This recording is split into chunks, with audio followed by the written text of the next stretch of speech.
नमस्कार प्यारे बच्चों, वेलकम टू टुडेज़ क्लास। आज हम बात करेंगे पॉलिनोमियल प्रैक्टिस की। कल की वीडियो में मैंने आपको पॉलिनोमियल समझा दिया था, बस उसका एक ही टॉपिक बचा हुआ है जो हम आज कंप्लीट करेंगे। और ये आज हम एक्सरसाइज 2.2 कंप्लीट कर लेंगे। एक्सरसाइज 2.2, और ये एक्सरसाइज है किसकी? पॉलिनोमियल्स की। पॉलिनोमियल्स की जो एक्सरसाइज है 2.2, आज हम इसको क्या करेंगे? कंप्लीट कर लेंगे। और मैंने आपको लास्ट क्लास में बताया था कि हम लोग वेरीफाई कैसे करते हैं। हमने पढ़ा था रिलेशन बिटवीन पॉलिनोमियल्स के जो रूट्स होते हैं, sorry, zeros of polynomials and coefficient of the polynomials, इनके बीच में हमने रिलेशन पढ़ा था। और ये रिलेशन इंट्रोड्यूस हुआ है आपके 10th क्लास में। 9th क्लास में आपने पॉलिनोमियल्स के जीरोज फाइंड करने तक सीखा था।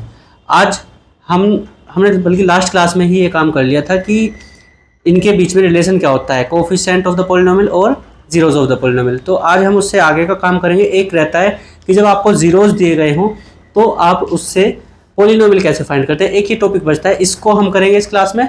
और दूसरा, मैं आपको ABC की वैल्यू फाइंड करनी सिखाऊंगा, क्योंकि कई बार क्या होता है हम लोग ABC की वैल्यू ठीक से नहीं ले पाते हैं, क्योंकि जब तक उसमें कोफिशिएंट में वेरिएबल्स नहीं होते हैं, मतलब जैसे अल्फ़ाबेट्स का यूज़ नहीं होता है, तब तक तो आप सही लेते हो वैल्यू कांस्टेंट टर्म में जब तक होता है। जैसे ही वो ABC की फॉर्म में आ जाता है, फिर आप उसमें क्या करने लगते हो? गड़बड़ करने लगते हो। ठीक है, तो आज हम थोड़ा सा डिस्कशन करेंगे उस पर। 2 से 3 एग्जाम्पल मैं उसके बारे में लूँगा कि कैसे आपको क्या करना है, इसमें ABC की वैल्यू फाइंड करनी है और फिर वेरीफाई कैसे करते हैं हम जीरोज़ को और इनके कोफिशिएंट के रिलेशन को। ठीक है, तो चलिए शुरू करते हैं, ज़्यादा टाइम वेस्ट नहीं करेंगे बातों में।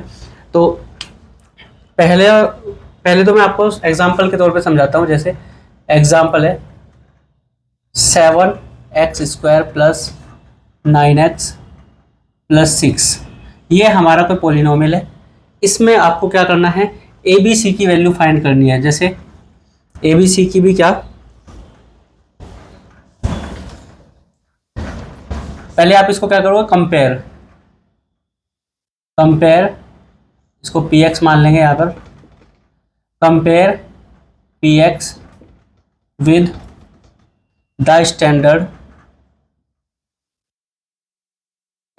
Form of polynomial.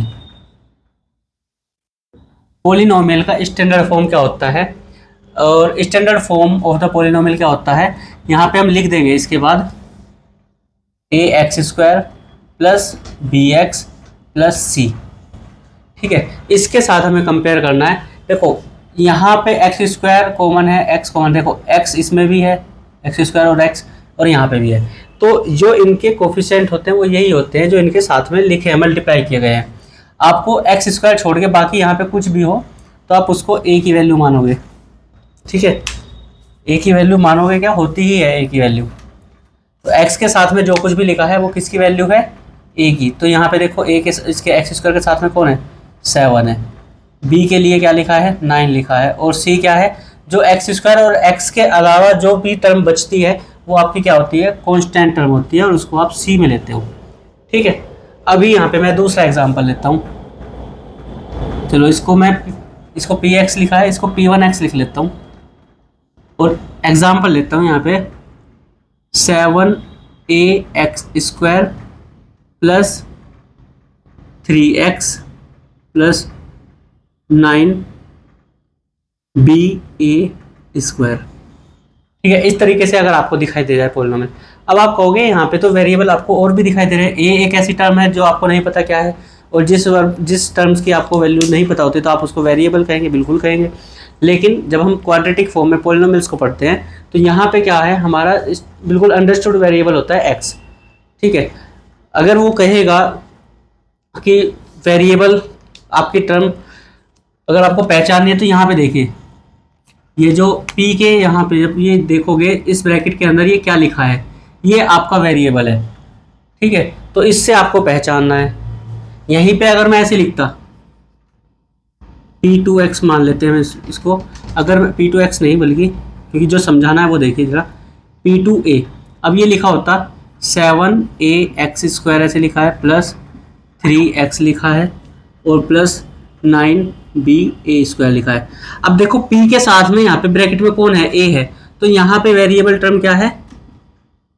यहाँ पे वेरिएबल टर्म है हमारी ए, यहाँ पे पी के साथ ब्रैकेट में कौन है, एक्स है, तो यहाँ पे हमारी वेरिएबल टर्म कौन है, एक्स है। ठीक है, उसमें हमारी वेरिएबल टर्म कौन है, वेरिएबल टर्म हमारे यहाँ पे कौन है, एक्स है।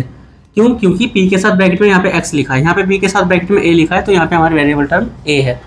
ठीक है, तो अगर वो आपको पोलिनोमियल देगा तो वहाँ पे इस तरीके से देगा, लेकिन आपसे कई बार क्या करता है, आप यहाँ पे भी पहचानने में क्या करोगे, क्योंकि पहचान ही लिया है अब तो आइए, वहाँ पे वेरिएबल हमारा एक्स है, तो इसके लिए भी एबीसी की वैल्यू लिखते हैं पहले। देखो ये स्टेटमेंट सेम रहेगा, compare P x with the, इस बार ये p1x है तो यहाँ पे p1x लिख लेना, with the standard form of polynomial, और पोलिनोमियल की स्टैंडर्ड फॉर्म क्या होती है, a x square plus b x plus c, ये आपको याद रखनी है। तो अब देखिए एक्स स्क्वायर के साथ जो कुछ भी लिखा होता है, ये एक्स स्क्वायर वेरिएबल है, इसके अलावा जो कुछ भी लिखा है उसको कंपेयर करोगे वो ए होता है, तो एक्स स्क्वायर यहाँ पे लिखा है, इसके अलावा जो कुछ भी बच गया, चाहे वो ए बी सी डी में कुछ भी हो, उससे कोई मतलब नहीं है, जो भी है वो क्या है, हमारा ए की वैल्यू है। बी की वैल्यू क्या है, बी के साथ, बी किसके साथ में है, एक्स के साथ में है बी, तो बी के साथ जो भी लिखा है वो क्या है, एक्स, वो एक्स के साथ जो भी लिखा है वो क्या है, बी की वैल्यू है। और जो कुछ भी बच जाता है उसके अलावा, जो एक्स स्क्वायर के साथ भी नहीं है, एक्स के साथ भी नहीं है, वो क्या है हमारा, वो कॉन्स्टेंट है। तो यहाँ पे 9b² हमारा क्या हो गया, कॉन्स्टेंट हो गया। ठीक है, अभी एक एग्जाम्पल मैं और लेता हूँ, यहाँ पे, यहाँ तक समझ आया होगा। तो ए बी सी की वैल्यू आपको क्लियर ध्यान रखना है किस तरीके से आप एबीसी की वैल्यू को लिखेंगे। ये स्टैंडर्ड फॉर्म में लिख ही रहने दे रहा हूँ, लेकिन इसको मैं चेंज करूंगा इस बार। देखिए कई बार आपको पोलिनोमियल इस तरीके से होगा, जैसे इस बार वाई में ले लेते हैं पोलिनोमियल, तो पी वाई हो जाएगा, ब्रैकेट में यहाँ पे जो भी है पोलिनोमियल के साथ आएगा। तो इस बार क्या होगा, जैसे 9a+3 ब्रैकेट एक्स, इस बार एक्स नहीं है वाई है, y² plus 7by plus 3a² plus 7b plus 6, इस तरीके से आपको दिखाई दे जाए लिखा हुआ। बाकी सब मैं हटा देता हूँ, ये थोड़ा सा इम्पोर्टेंट है समझने के लिए। अब बिल्कुल क्लियर हो जाएगा एग्जाम्पल के साथ, फिर आप कभी भी कंफ्यूज नहीं रहोगे वेरिएबल को देखने के लिए। ठीक है, तो बिल्कुल कंप्लीट तरीके से पहचानोगे। देखो एक्स स्क्वायर के साथ में जो है वो किसकी वैल्यू होगी, ए की। अच्छा, इस बार आपको ये क्या करना पड़ेगा, स्टैंडर्ड फॉर्म भी इसी की टर्म में लिखो। जैसे आपके क्वेश्चन में वेरिएबल आएगा ना, वेरिएबल एक्स का है तो स्टैंडर्ड फॉर्म आपको एक्स वाले वेरिएबल के साथ लेनी पड़ेगी। अगर अगर वेरिएबल क्वेश्चन में आपको वाई दिया गया है तो स्टैंडर्ड फॉर्म आपको वाई वाले वेरिएबल की टर्म में लिखनी पड़ेगी। अगर वेरिएबल आपको जेड दिया गया है तो आपको जेड की फॉर्म में लिखनी पड़ेगी स्टैंडर्ड फॉर्म। तो यहाँ पे स्टैंडर्ड फॉर्म ऑफ पोलिनोमियल क्या हो जाएगी, ay² plus by plus c। ठीक है, अब देखिए a की वैल्यू क्या होगी, y के साथ में जो कुछ भी लिखा हुआ है, क्या लिखा है 9a+3, ये a की वैल्यू हो गई। y के साथ कौन है, b है, y को छोड़ेंगे, इसके साथ में क्या लिखा है 7b, तो ये हमारी किसकी वैल्यू हो गई, b की वैल्यू हो गई। अब जो कुछ भी बच गया, y² के साथ भी नहीं है, y के साथ भी नहीं है, जो कुछ भी बचेगा वो किसकी वैल्यू हो जाएगी, वो हमारी कांस्टेंट टर्म है। तो कांस्टेंट टर्म हमारी हो गई 3a² प्लस 7b प्लस 6। और यहाँ पे कांस्टेंट टर्म आपको खुद एक वेरिएबल की टर्म में दिखाई दे रही होगी, लेकिन इससे फर्क नहीं पड़ता है, क्योंकि हमारा जो वेरिएबल है क्वेश्चन के अंदर वो क्या है, हमारा जो वेरिएबल है वो y है यहाँ पे। ठीक है, यही अगर x² होता, x होता तो फिर भी ये हमें कैसे लिखना पड़ता, ऐसे ही लिखना पड़ता। यहाँ पे हमारी स्टैंडर्ड फॉर्म हो जाती है ax² plus bx plus c। तो ये आपको याद रखना है। ठीक है, तो एक कंपेरिजन हमारा हो गया है ए बी सी की वैल्यू आपको क्या करना है ए बी सी की वैल्यू के लिए। और इससे लास्ट क्लास में 9th क्लास में जब आप पढ़े थे, तो 9th क्लास में आपने zeros of the polynomial find करना सीखा था। वहाँ पे आपकी फैक्टर थ्योरम भी थी और टर्म स्प्लिटिंग मेथड भी था। तो दोनों ही मेथड से आप क्या कर सकते हो, इसके जीरोज फाइंड कर सकते हो, तो कोई परेशानी नहीं होनी चाहिए उसमें। अब हम रिलेशन को क्या करेंगे, वेरीफाई करेंगे। ठीक है, रिलेशन कल मैंने आपको बताया था, एक बार फिर से मैं वो रिलेशन लिख देता हूँ। ठीक है, जिससे आपको ढूंढना ना पड़े पीछे, आपके याद रहा भी नहीं होगा मुझे उम्मीद है। और अगर आपके याद है तो बहुत अच्छी बात है, तो आप अपनी तैयारी को ठीक से कर रहे हो, इसका मतलब ये हुआ। ठीक है, चलिए तो मैं पहले लिख देता हूँ अ पॉलिनोमियल या if alpha and beta, comma लगा लो, comma beta are the zeros of a polynomial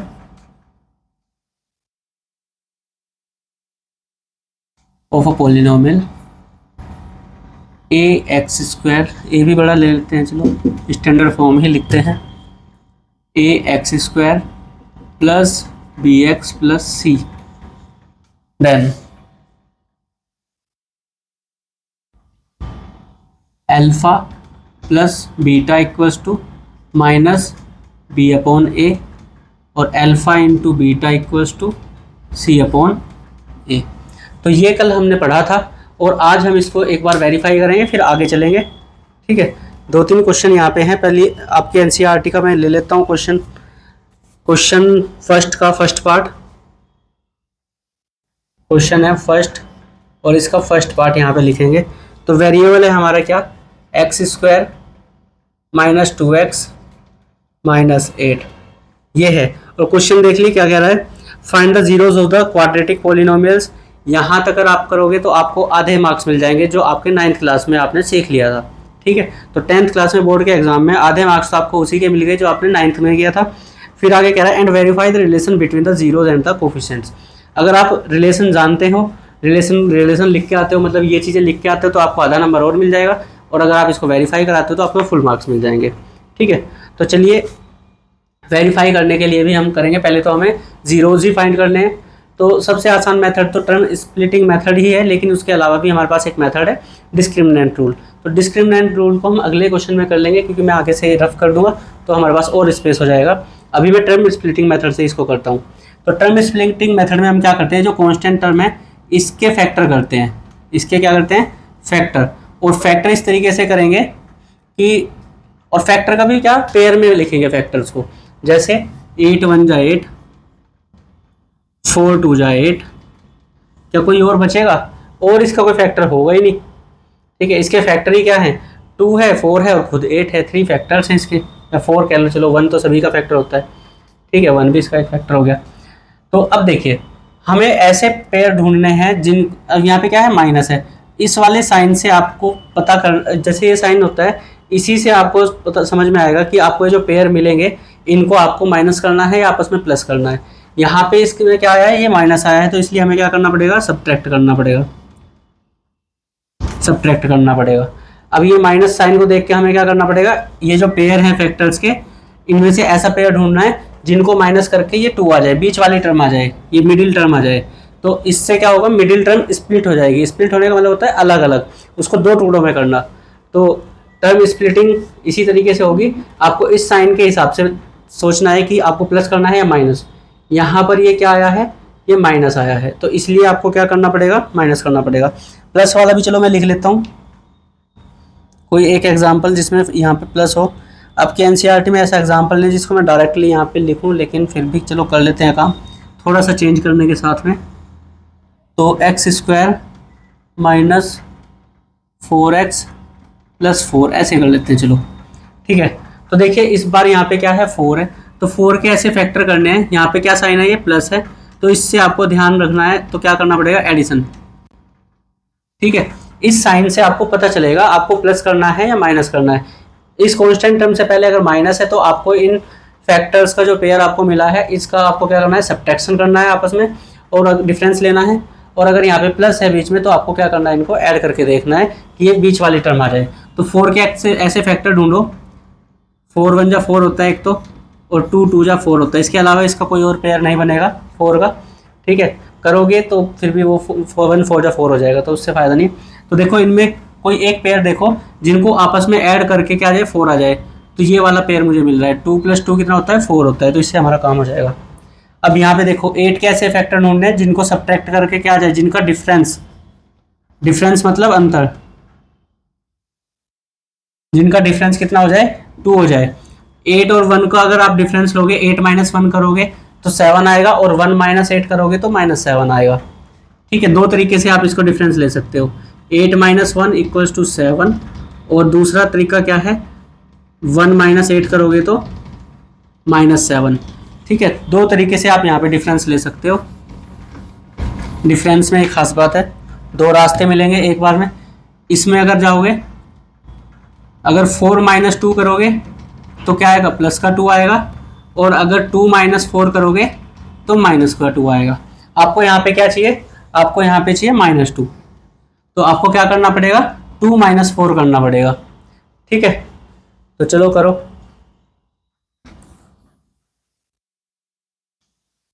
with sign आपको ये ध्यान रखना है। तो मैं लिखूंगा यहाँ पे क्या, x², 2 - 4 करना है ना, तो -2x, नहीं नहीं नहीं नहीं, ये माइनस का चाहिए ना। हम्म,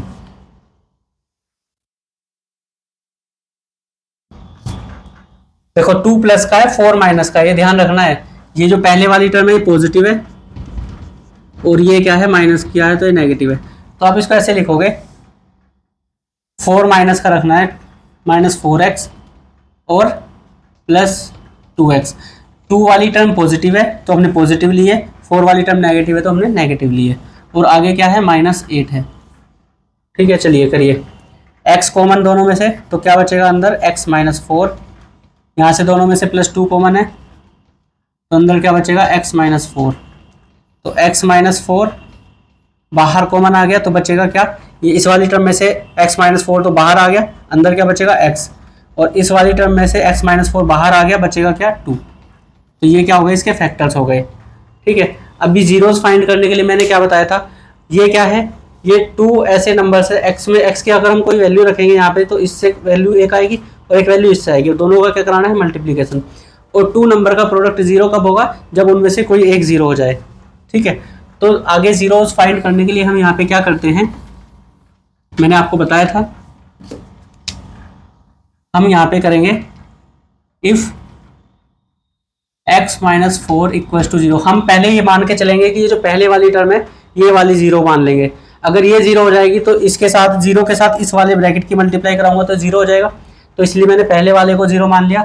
अगर ये 0 है तो x की वैल्यू क्या हो जाएगी, देयरफॉर x = ये माइनस उधर जाएगा तो 4। ठीक है, एंड अब क्या करेंगे, ये वाला 0 नहीं मानेंगे, इसको 0 मान लेंगे। इफ x + 2 = 0, अगर ये वाला ब्रैकेट 0 हो जाएगा तो इस वाले 0 की इस ब्रैकेट के साथ मल्टीप्लाई कराओगे तो वो क्या आएगा, 0 आएगा। तो इस बार हम क्या करेंगे, x + 2 को 0 मान लेंगे और = 0, देयरफॉर x = ये प्लस का 2 उधर जाएगा ब्रैकेट इक्वल टू के, तो क्या हो जाएगा, नेगेटिव हो जाएगा। तो ये क्या आ गए, जीरोस। अब हम यहाँ लिखेंगे x = 4, पहले माइनस की टर्म लिखेंगे, छोटा नंबर पहले लिखते हैं, -2 and 4 are the zeros of px। Polynomial हमने px लिया हुआ है। ठीक है, इसको लिख लेना px। अब ये हो गया जीरोस फाइंड करें, यहाँ तक का काम था 9th क्लास का। इससे आगे क्या है, वेरीफाई करेंगे हम ये वाला रिलेशन, इन दोनों को। ठीक है, अब पहले तो हमें यहाँ पे लिखना ही है, क्या लिखेंगे, दूसरे मार्कर से लिख रहा हूँ, we know that the relation between zeros and the coefficient of the polynomial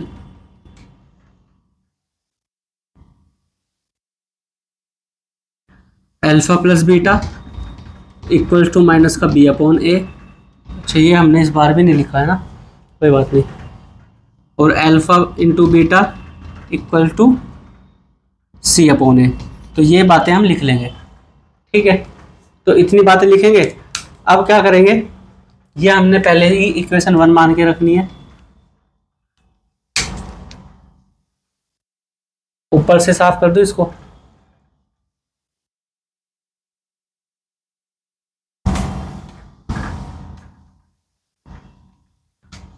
ठीक है, तो ये जो इक्वेशन 1 है ना, इसको क्या करेंगे, compare equation 1 with ax² + bx + c। तो यहाँ से देयरफॉर a इक्वल टू क्या हो जाएगा, एक्स स्क्वायर के साथ में क्या है, कुछ भी नहीं है, तो कोफिशिएंट क्या हो जाएगा 1। b के साथ में कौन है, मतलब x के साथ में कौन है 2, और 2 के साथ में क्या है माइनस का, देखो यहाँ पे पॉजिटिव है विद साइन, आपको ये लिखना पड़ेगा, तो यहाँ पे 2 के साथ माइनस है तो -2 होगी b की वैल्यू, और c प्लस है यहाँ पे विद साइन, आपको यहाँ पे वैल्यू उठानी होती है, तो c की वैल्यू कितनी हो जाएगी, -8 हो जाएगी।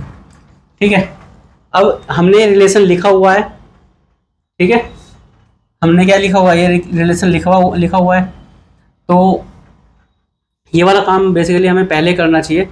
ठीक है, ये वाला काम हमें पहले करना चाहिए, फिर हम इसकी LHS ले लेते। चलो देख लो, हम यहाँ पे लिखेंगे alpha plus beta equal to, या ऐसे लिख लो, या एक काम करना, यहाँ पे जीरोस आए हैं ना, तो इसको हटाना और यहीं पे लिख लेना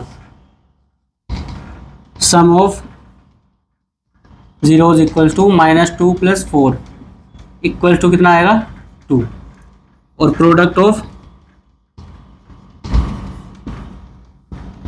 जीरोज इक्वल टू -2 × 4, ये हो जाएगा कितना -8। ठीक है, इसको इतना कर लेना। अब ये ABC की वैल्यू आपने फाइंड कर ली है। ठीक है, अब आप यहाँ पे लिखोगे वी नो डेट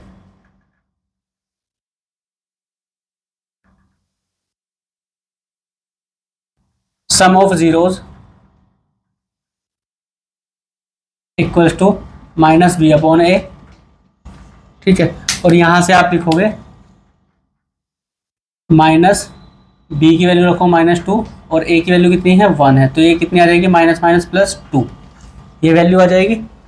और इसको इक्वेशन मान लेना यहाँ पे 2, इसको मान लेना 3। तो आप यहाँ पे लिख सकते हो from equation 2 and 3 sum of first relation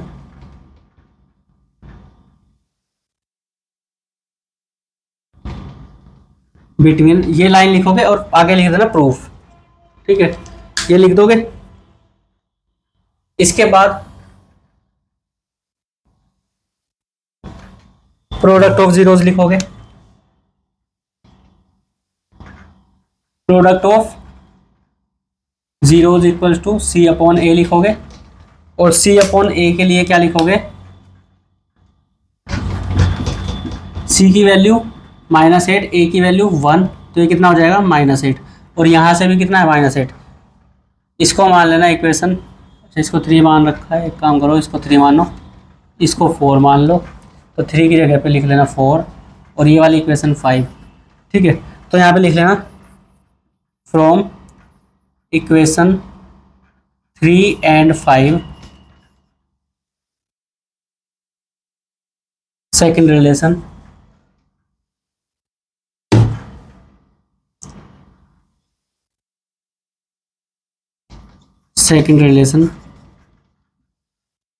between zeros and coefficient of polynomial is proved। ठीक है, ये लिख देना। एक तो ये हो गया, इस तरीके से लिख सकते हो। दूसरा लिखने का तरीका मैं आपको सिखा देता हूँ, यहाँ पे दूसरा लिखने का तरीका मैं सिखा देता हूँ। दूसरा लिखने का तरीका क्या है, दूसरा लिखने का तरीका ये है, आप यहाँ पे लिखोगे, इसको मान, क्वेश्चन वाली इक्वेशन को तो 1 मान के रखोगे ही, और इसको मान लेना 2 product of zeros equals to C/A, equation 3। ठीक है, अब फ्रॉम इक्वेशन 2 लिखोगे, यहाँ पे लिखना sum of zeros equals to -b/a, और यहाँ पे लिखोगे LHS। ठीक है, तो सम ऑफ जीरोज लिखोगे, इक्वल्स टू, जीरोज आई थे हमारे -2 और -4, तो सम करोगे कितना आ जाएगा +2। अब यहाँ पे RHS लेना, ठीक है, तो ये क्या होगा C/A, तो C की वैल्यू कितनी है -2, A की वैल्यू कितनी है 1 है, तो यहाँ से भी कितनी आएगी वैल्यू, अच्छा -B/A था क्योंकि हम कर रहे हैं इसकी बात, तो ये कितनी हो जाएगी +2 हो जाएगी, ठीक है। तो अब आप यहाँ पे लिख दोगे हैंस प्रूव, ऐसे ही इक्वेशन 3 से लिख लेना LHS RHS करके, तो भी काम बराबर हो जाएगा, कोई दिक्कत नहीं है इस क्वेश्चन में। ऐसे तो दोनों ही मेथड, दोनों ही तरीके से आप लिख सकते हो। लिखने का तरीका क्या है, एक एक्सप्रेशन है, बाकी कंसेप्ट यही है कि आपको जीरोस पता हो और सम ऑफ जीरोस भी इक्वल आए, और जो आपने रिलेशन लिखा है कोफिशिएंट के साथ में उससे भी आंसर आपका सेम आए, ठीक है। तो यहाँ पे बस इतनी सी ही इसमें बात थी। तो चलिए आगे बात करते हैं। इसमें क्वेश्चन नंबर 2 एक बार मैं करा देता हूँ आपको, क्वेश्चन नंबर 2 और क्वेश्चन नंबर 3 की भी एक बार बात कर लेते हैं। ये एक्सरसाइज आज ही कंप्लीट करेंगे।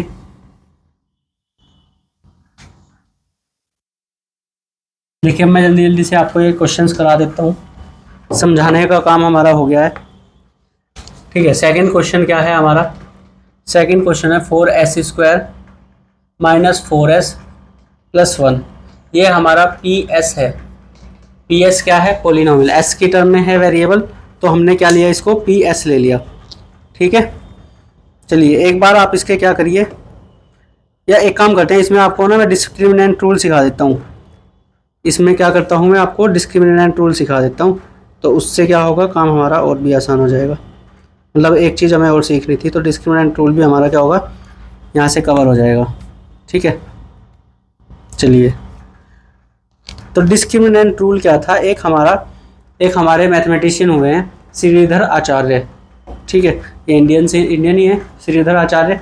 तो इन्होंने क्या किया था, इसको फैक्टराइज करने के लिए एक मेथड दिया था, ठीक है, मेथड दिया था। और मेथड में भी इन्होंने क्या कहा था कि कोई इक्वेशन, अच्छा हाँ, हमें यहाँ पे रियल रूट फाइंड होंगे या नहीं होंगे वो वाली चीज़ें भी डिस्कस करनी है। क्या इसमें थर्ड एक्सरसाइज है, नहीं है, चलो हम यहीं पे डिस्कस करेंगे, ठीक है, इसको हम यहीं पे डिस्कस करने वाले हैं।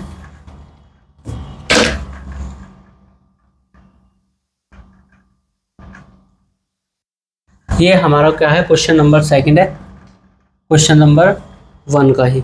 तो हम क्या करने वाले हैं यहाँ पे, श्रीधर आचार्य ने जो एक डिस्क्रिमिनेंट रूल दिया था हम उसकी बात करने वाले हैं, ठीक है। तो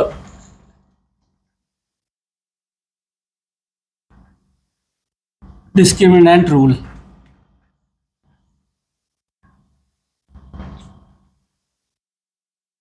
डिस्क्रिमिनेंट रूल क्या कहता है, डिस्क्रिमिनेंट रूल से हमें पता ये चलता है कि कोई रूल रियल होगा, इक्वल होगा या फिर डिस्टिंक्ट होगा।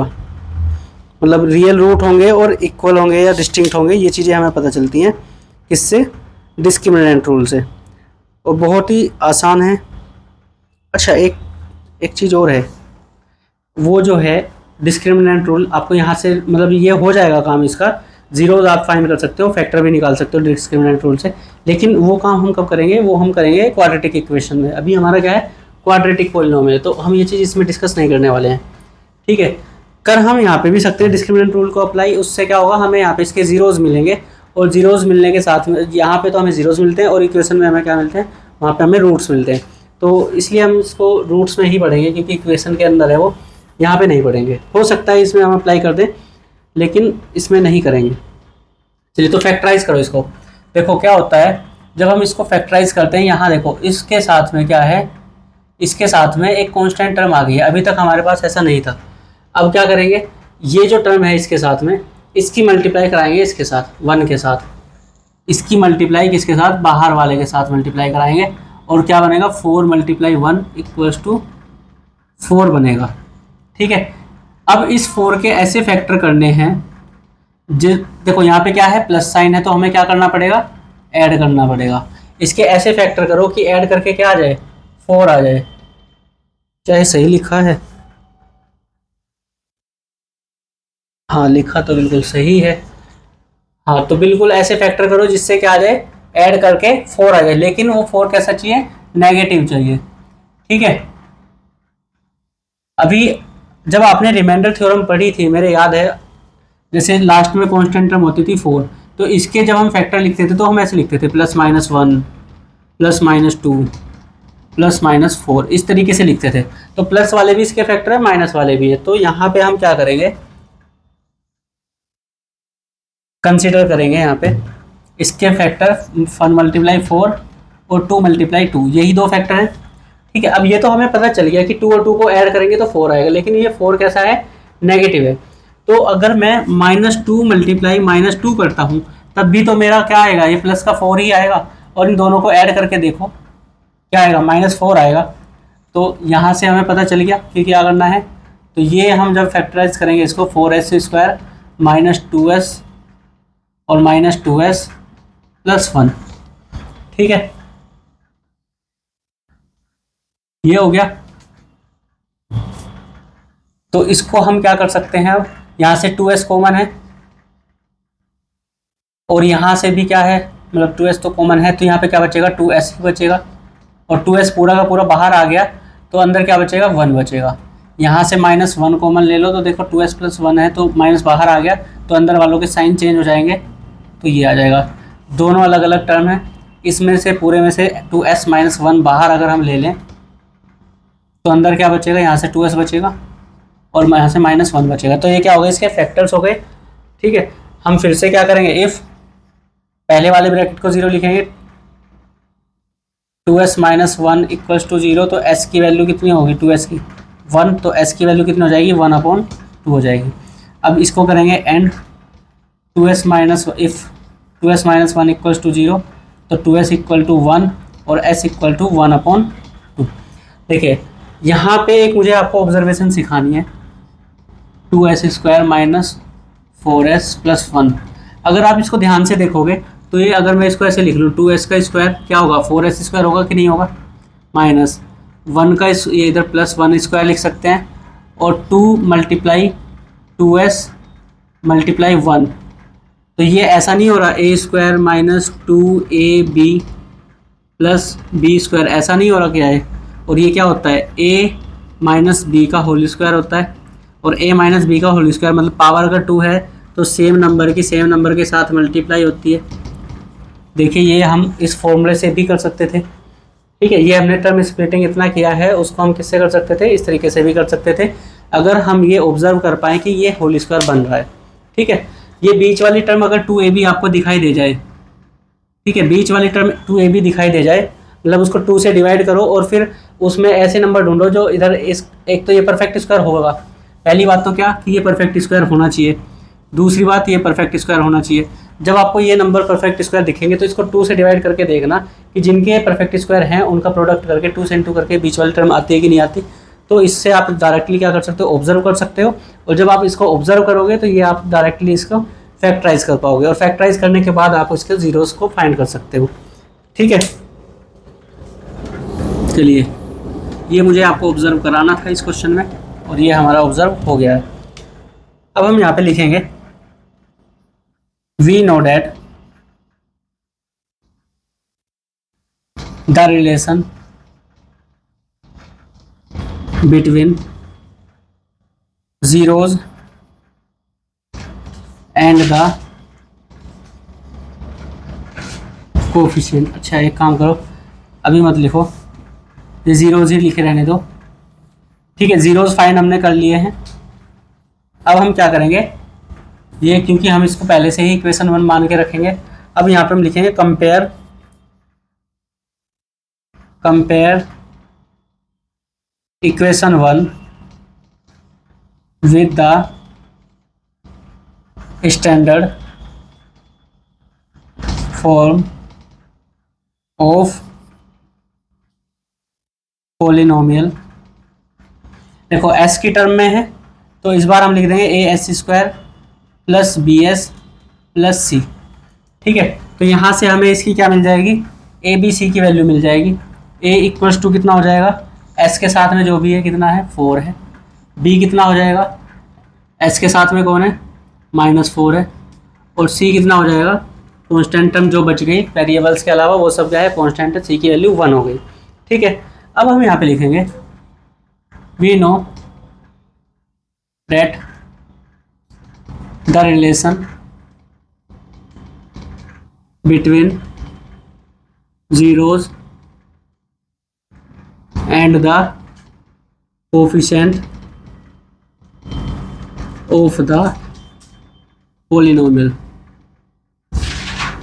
ये अब हम लिखेंगे alpha plus beta equals to minus B upon a, और दूसरा रिलेशन हम लिखेंगे alpha into beta equals to c upon A.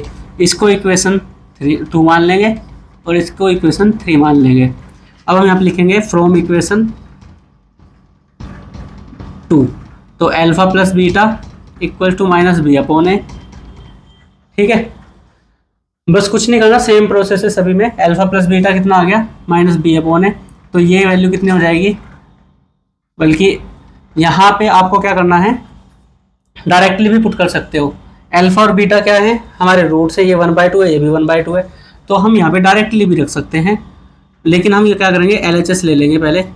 LHS alpha plus beta, तो कितना होगा, अल्फा की वैल्यू 1/2 प्लस 1/2 कितनी हो जाएगी, ये हो जाएगी हमारी 1/2 प्लस 1/2 1। आधा और आधा कितना होता है, 1 होता है, तो हाफ प्लस हाफ 1। ठीक है, सेम हम करेंगे फ्रॉम इक्वेशन, अरे नहीं RHS लेंगे इधर। RHS इक्वल्स टू क्या होगा, माइनस बी अपॉन ए, तो इधर रखो माइनस बी की वैल्यू कितनी है, -4 है, और ए की वैल्यू कितनी है 4 है। तो देखो 4 से 4 कैंसिल आउट हो जाएगा, लेकिन अभी क्या करो, माइनस माइनस प्लस 4/4, 4 1 जा 4, 4 1 जा 4, तो क्या आ गया, वैल्यू 1 आ गया। तो यहाँ से क्या हुआ, LHS इक्वल टू RHS, और हम यहाँ पे कर देंगे हैंस प्रूव्ड। सेम इक्वेशन 3 के लिए करेंगे। सेम क्या करना है, इक्वेशन 3 के लिए करना है, तो उसमें भी आप क्या करोगे, वैल्यू पुट करोगे, आंसर सेम आ जाएगा, रख के कर लेना। ठीक है, चलिए नेक्स्ट क्वेश्चन करें। नेक्स्ट क्वेश्चन करेंगे, और इसको आप क्या करो, फोटो वगैरह जो लेना हो ले लो। ठीक है, इस बार मैं यहाँ पे लैंग्वेज मिस रफ नहीं करूँगा, और लैंग्वेज हम ऐसे के ऐसे ही रखेंगे। ठीक है, बस मैं क्या करूँगा, कैलकुलेशन रिमूव करूँगा, यहाँ से कैलकुलेशंस ही रिमूव करूँगा, और ये ABC की वैल्यू हम, क्योंकि यहाँ पे ABC की वैल्यू ही क्या आएगी, डिफरेंट आएगी, बस यही करने वाले हैं। देखो नेक्स्ट क्वेश्चन क्या है हमारा, नेक्स्ट क्वेश्चन है क्वेश्चन नंबर 3 फर्स्ट का, 6x², इस बार x में है वेरिएबल, तो इसको px लिख लेंगे, -3 - 7x। ठीक है, देखने में अजीब सा लग रहा होगा कि बीच में कांस्टेंट आ गया, तो इससे नहीं घबराना है। तो आपको क्या करना है, अपने हिसाब से जैसा आपका स्टैंडर्ड फॉर्म है, पहले स्क्वायर वाली टर्म, फिर 1 डिग्री वाली टर्म, और फिर कांस्टेंट, तो इसी तरीके से आप इसको क्या करोगे, अरेंज करोगे। तो पहले तो 2 डिग्री वाली टर्म है, उसमें कोई प्रॉब्लम है ही नहीं, वो तो ऐसी रहेगी। फिर x², ये 2 डिग्री वाली टर्म के बाद 1 पावर वाली जो है 1 डिग्री वाली 7x, और ये क्या हो जाएगा -3। अब ये आपका पहचाना हुआ है इसका पोलिनोमियल, तो अब आपको कोई प्रॉब्लम नहीं होगी। क्या बताया था, x² के साथ में जो है उसकी मल्टीप्लाई इसके साथ करनी है, तो यहाँ पे आप एक छोटा सा रफ में वर्क करोगे। ये 6 × 3 इक्वल्स टू क्या है, 18 है। ठीक है, तो आपको क्या करने हैं, 18 के फैक्टराइजेशन करना है, 18 के ऐसे पेयर बनाने हैं फैक्टर करने, जिनके मल्टीप्लाई करके क्या आए, 18 आए। लेकिन आपको क्या दिखाई दे रहा है यहाँ पे आपको माइनस दिख रहा है, तो इसका मतलब क्या है, सब्ट्रैक्ट करना है। ठीक है, 18 के पेयर बनाओ और सब्ट्रैक्ट करो कि क्या आ जाए, -7 आ जाए। ठीक है, मुझे पता है ये क्या होता है, 1 × 18 18 ही आएगा, 2 × 9 कितना आएगा, 18 आएगा। ठीक है, 3 × 6 कितना आएगा, 18 आएगा, और इसके अलावा इसका कोई और पेयर नहीं बनेगा। ठीक है, तो अब आप ऐसे नंबर देख लो जिनको माइनस करके, जिनको आपस में सब्ट्रैक्ट करके क्या आ जाए, 7 आ जाए। तो मैं देखूंगा 9 और 2 को अगर मैं आपस में माइनस करूँ तो क्या आ जाएगा, अगर 2 और 9 को माइनस करूँ तो क्या आ जाएगा, मेरा 7 आ जाएगा। ठीक है, तो मुझे क्या करना है, यहाँ पे मैं लिख लूँगा 9 - 2 अगर करता हूँ तो क्या आ जाएगा, 7। तो बस 7 की जगह पे 9 - 2 लिख लूँगा मैं। ठीक है, तो मैं क्या करूँगा यहाँ पे 6x² - 9 माइनस 2x-3, ठीक है, ये लिखेंगे।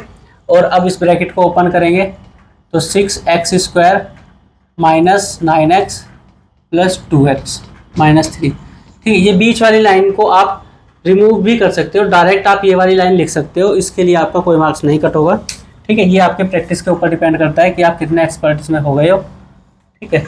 तो मैं तो आपको यही कहूँगा कि आप क्या करो, 7x में से 2x को माइनस करो, ठीक है। लेकिन माइनस का चाहिए तो 9 को बड़ा रखो, मतलब माइनस वाला नंबर बड़ा रखो, ठीक है। अगर आपको यहाँ पे जिस भी साइन का नंबर चाहिए, जैसे यहाँ पे अगर ये माइनस का है तो आपको माइनस वाला नंबर बड़ा लेना है, मतलब 9 के साथ में आप माइनस लोगे। अगर ये प्लस का चाहिए होता तो फिर आपको 9 के साथ में प्लस रखना था, तो इस बात का बस ध्यान रखना है, ठीक है। तो हमारे ये फैक्टर हो गए हैं। अब मैं इस रफर को यहाँ से हटा रहा हूँ, उम्मीद है आप लोगों की समझ आ गया होगा क्या करना है।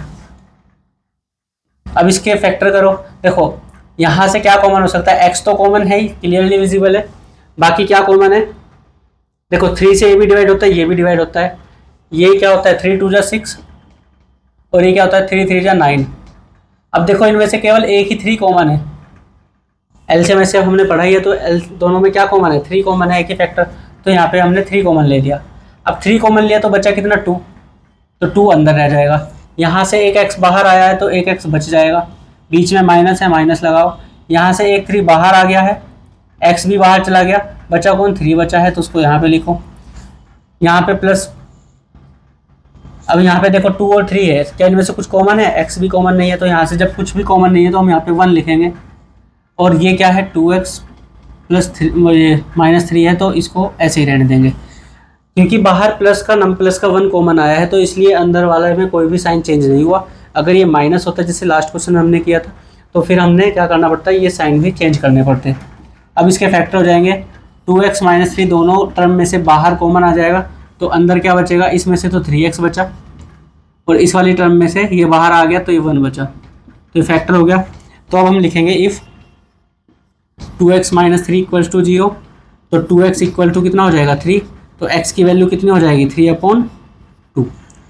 And if 3x plus 1 equal to 0, तो 3x की वैल्यू कितनी हो जाएगी, ये 1 उधर जाएगा तो -1 हो जाएगा, और x की वैल्यू कितनी आ जाएगी, -1/3, ठीक है। फिर हमें सेम काम करना है, कंपेयर इक्वेशन 1, मान के रखो इसे इक्वेशन 1, इसको इक्वेशन 1 मान के रखो। Compare equation 1 with the standard form of ax², क्योंकि इस बार x में है, bx प्लस c। तो a b c की वैल्यू देखो, एक x के साथ, x की जो स्क्वायर वाली टर्म है उसके साथ में कौन है उधर, 6 है, 6 आएगा। b x के कोफिशिएंट है, x के साथ जो कुछ भी लिखा है -7 विद साइन उठाना है, और जो कांस्टेंट टर्म बचती है वो लिखो यहाँ पे कितनी, -3, ठीक है। सेम हम यहाँ पे लिखेंगे, we note that the relation between zeros and the coefficient of the polynomial. ये आप रट्टा मार लो, कोई दिक्कत नहीं है इसमें, ठीक है। आप अपनी लैंग्वेज में लिखना चाहते हो कुछ और लिखोगे तो वहाँ पे भी कोई प्रॉब्लम नहीं है। तो alpha plus beta equals to -b/a, ये सेम रहेगा। फिर यहाँ पे आ जाओ, LHS क्या आएगा, LHS में क्या है, अल्फा प्लस बीटा मतलब जीरोज़ का सम है, एक जीरो है हमारे 3/2 और एक क्या है -1/3।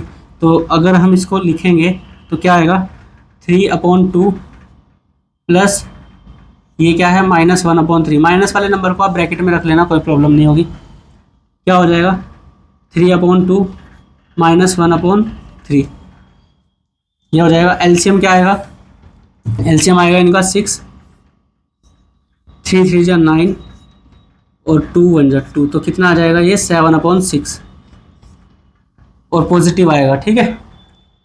अब RHS देखो, RHS में क्या है, b/a, RHS ले लो, तो माइनस का b की वैल्यू कितनी है, -7 है, a की वैल्यू कितनी है, 6 है, तो माइनस माइनस प्लस 7/6।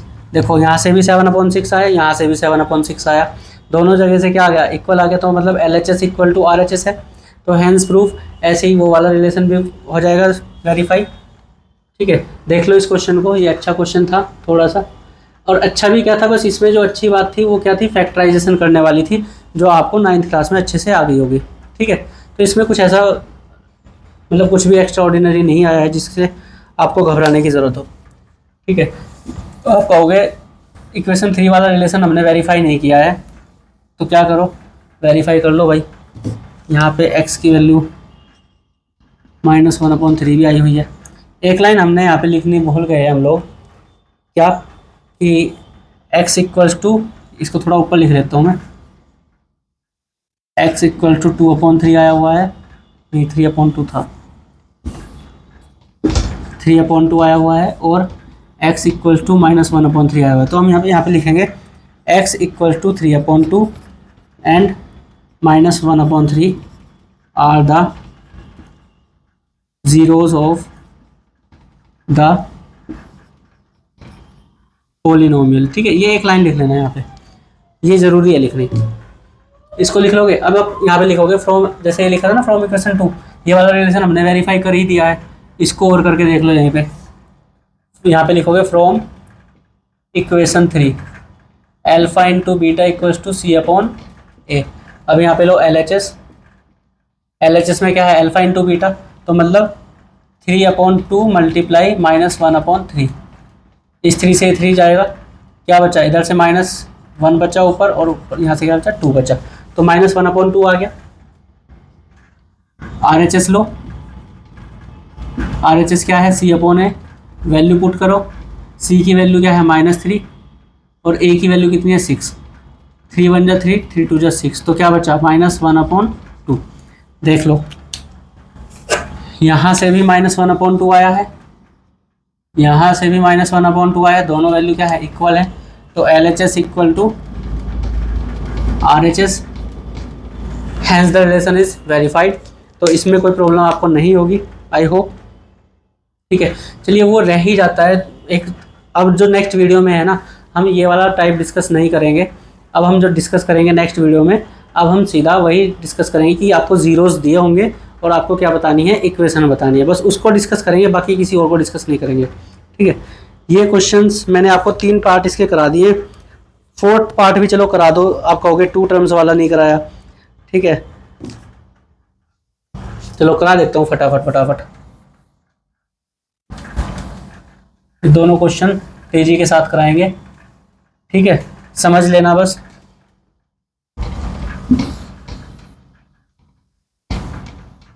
देखो नेक्स्ट क्वेश्चन जो है हमारा 4th पार्ट क्या है, 4u² + 8u, ये क्या है pu है। इसमें जो आपकी टर्म है c, उस पहले मैं आपको ये कंपेयर करके ही दिखा देता हूँ। इसको कंपेयर किसके साथ करोगे, u में है वेरिएबल हमारे, तो au² + bu + c के साथ करोगे, तो u² के साथ में कौन है 4 है, a की वैल्यू कितनी हो गई 4 हो गई, u के साथ में कौन है b, u के साथ में 8, तो b की वैल्यू कितनी हो गई 8।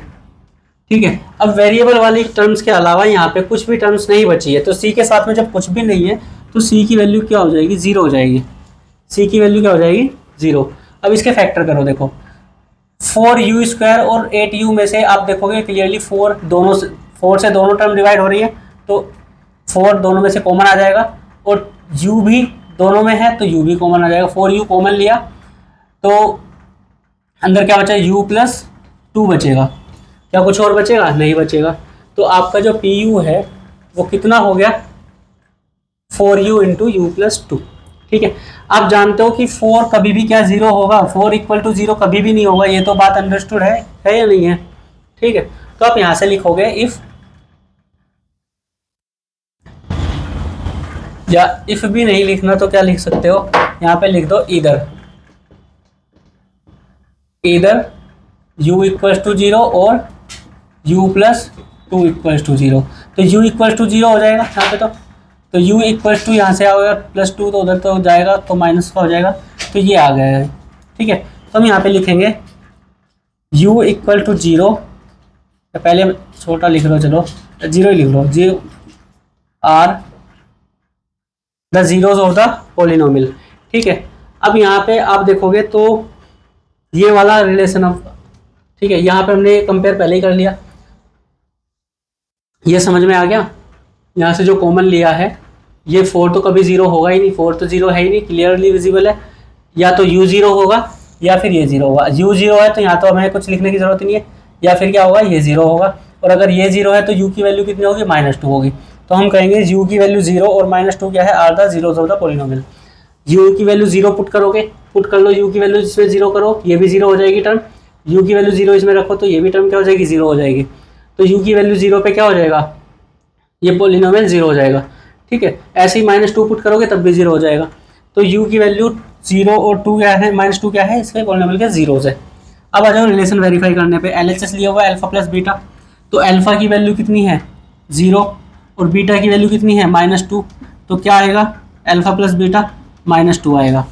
रिलेशन से आ जाओ, RHS में रखो, -b/a है, -b माइनस तो है ही, b की वैल्यू कितनी है 8 है, a की वैल्यू कितनी है 4 है, रखो जरा, 4 1 जा 4, 4 2 जा 8, तो कितनी आई -2 ही आएगी। तो देखो यहाँ से भी -2, यहाँ से भी -2, तो LHS इक्वल्स टू RHS। तो ये पार्ट पूरा प्रूफ हो गया। अब फ्रॉम इक्वेशन 3 करोगे, फ्रॉम इक्वेशन 3 करोगे तो अल्फा इंटू बीटा क्या है, C/A है। तो LHS लो, LHS लोगे तो क्या करोगे, अल्फा की वैल्यू कितनी है 0 मल्टीप्लाई बीटा की वैल्यू कितनी है -2, तो क्या आएगा 0 आएगा। RHS में आ जाओ, इधर लो RHS इक्वल टू कितना है C/A। C की वैल्यू कितनी है 0 और A की वैल्यू कितनी है 4।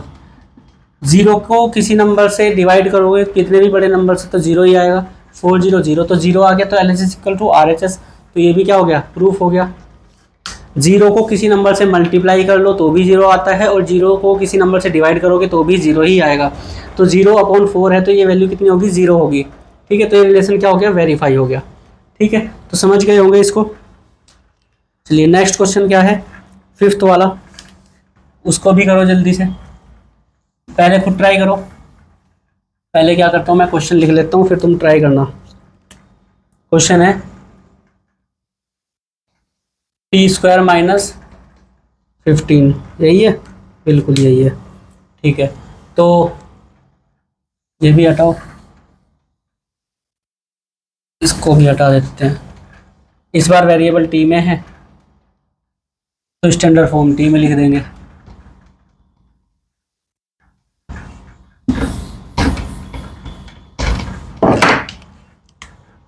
पहले तो कंपेयर कर लो, स्टैंडर्ड फॉर्म क्या बनेगी, a² + bt + c। देखो t² के साथ में a है, यहाँ पे t² के साथ में 1 है, तो a की वैल्यू कितनी हुई 1। t के साथ में यहाँ पे b है, यहाँ पे t वाली टर्म ही गायब है, तो मतलब क्या है कि अगर मैं t के साथ या b की वैल्यू 0 ले लूँ तो ये 0 × t क्या हो जाएगा 0। ठीक है, यहाँ पे मैं इसको ऐसे भी लिख सकता हूँ, t² - 0 × t - 15। ठीक है, अब देख लो t के साथ में कौन है 0 है। अब देखो c जो बच गया वो क्या है, c की वैल्यू है, तो c की वैल्यू कितनी है -15 है। क्लियर। चलिए अब आप इसको कहोगे कि इसको फैक्टराइज कैसे करें, इसको कैसे करें फैक्टराइज, तो मैं इसको ये लिख सकता हूँ t² - √15 का स्क्वायर, और ये क्या बन गया, यहाँ पे लिखोगे a² - b² इक्वल्स टू क्या होता है a - b × a + b होता है। तो इसको भी ऐसे लिखोगे t + √15 और t - √15। ठीक है, तो ये क्या हो गया आपका पॉलिनोमियल फैक्टराइज हो गया। ठीक है, अब आप यहाँ पे लिखोगे, इधर करके भी लिख सकते हो, इफ़ t + √15 इक्वल्स टू 0, तो t की वैल्यू कितनी आएगी -√15 आएगी, and if t - √15 equals to 0, तो t की वैल्यू कितनी आएगी √15 आएगी। कुछ लोग क्या करते हैं, इसको डायरेक्टली 0 के इक्वल पुट करते हैं और फिर वहाँ से t की वैल्यू निकालते हैं, लेकिन उसके चक्कर में मत पड़ना, यहाँ पे इसको फैक्टराइज करो, ये बिल्कुल स्टैंडर्ड मेथड है इसको करने का। ठीक है, चलिए तो ये हम यहाँ पे लिखेंगे t equals to -√15 and +√15 are the zeros of the polynomial. ठीक है, क्या मुझे इसके बाद का क्वेश्चन आपको कराना है, नहीं इसके बाद वाले क्वेश्चन को कराने की जरूरत नहीं पड़ेगी, वो बिल्कुल फर्स्ट पार्ट के जैसा है, तो उसको कर लेना हमने आप। ठीक है, अब देखो ये है हमारे जीरोज, LHS लिया हुआ है alpha plus beta, relation between zeros and the coefficient ये है। From equation 2 alpha plus beta equal to minus B upon A. LHS लेंगे अल्फा प्लस बीटा, तो अल्फा आपका क्या है -√15 है, पुट करो, प्लस बीटा की वैल्यू कितनी है +√15 है, पुट करो। देखो जैसे 2 - 2 0 होता है, ऐसे ये भी क्या हो जाएगा 0। ठीक है, यहाँ पे समझो, जैसे सेम नंबर में से सेम नंबर माइनस करते हैं तो क्या आता है 0 आता है। 2 में से 2 माइनस कर दो 0 आ जाएगा, 20 में से 20 माइनस कर दो तो भी 0 आ जाएगा। ठीक है, ऐसे ही √15 में से √15 माइनस करोगे तो भी क्या आएगा 0 ही आएगा। RHS लो, RHS में क्या है -b अपॉन ए, माइनस यहीं पे रखो। b की वैल्यू कितनी है 0 है, a की वैल्यू कितनी है 1 है। अभी पिछले क्वेश्चन में ही मैंने आपको बताया था 0 से किसी नंबर की मल्टीप्लाई कराओ तो भी 0, 0 को किसी नंबर से डिवाइड कराओ तो भी 0, तो ये 0 अपॉन 1 है तो ये भी कितना हो जाएगा 0 हो जाएगा। तो LHS इक्वल्स टू RHS हो गया कि नहीं हो गया, तो ये वाला रिलेशन वेरीफाई हो गया। ठीक है, ऐसे ही वो भी हो जाएगा। चलो इसके नीचे लिख देता हूँ मैं यहाँ पे जगह बना के, from equation 3 alpha into beta equals to C upon A। तो अल्फा की वैल्यू कितनी है -√15 है, बीटा की वैल्यू कितनी है +√15 है। ये यहाँ पे मैंने LHS ले लिया। ठीक है, अभी ये वाला तो हमने किया ही था, इसी के तो फैक्टर है, तो ये कितना आएगा -15 आएगा। ठीक है, अब क्या करो RHS ले लो, RHS लोगे क्या है C अपॉन A है। C की वैल्यू देखो उधर कितनी है -15 है, A की वैल्यू कितनी है 1 है, तो ये क्या वैल्यू आ जाएगी -15 आ जाएगी। ये भी -15 है, वो भी -15 है, तो LHS इक्वल टू RHS हो गया, तो हैंस प्रूफ, तो रिलेशन आर वेरीफाइड। तो ये वाला क्वेश्चन हमारा खत्म हो गया है। सेकंड क्वेश्चन मैं आपको कंप्लीट कराऊंगा नेक्स्ट वीडियो में। ठीक है, तो आज के वीडियो को यहीं पे विराम देते हैं। उम्मीद है आपको ये वीडियो अच्छी लगी होगी, क्लास आपको अच्छी लगी होगी। नेक्स्ट क्लास के लिए भी आप इस चैनल को सब्सक्राइब करें, लाइक करें और अपने दोस्तों को शेयर करें। ठीक है, कुछ भी आपका डाउट आता है तो वो वीडियो के नीचे कमेंट कर देना, मैं आपको नेक्स्ट वीडियो में वो डाउट बता दूंगा। ठीक है, तो आज की वीडियो में इतना ही, थैंक यू।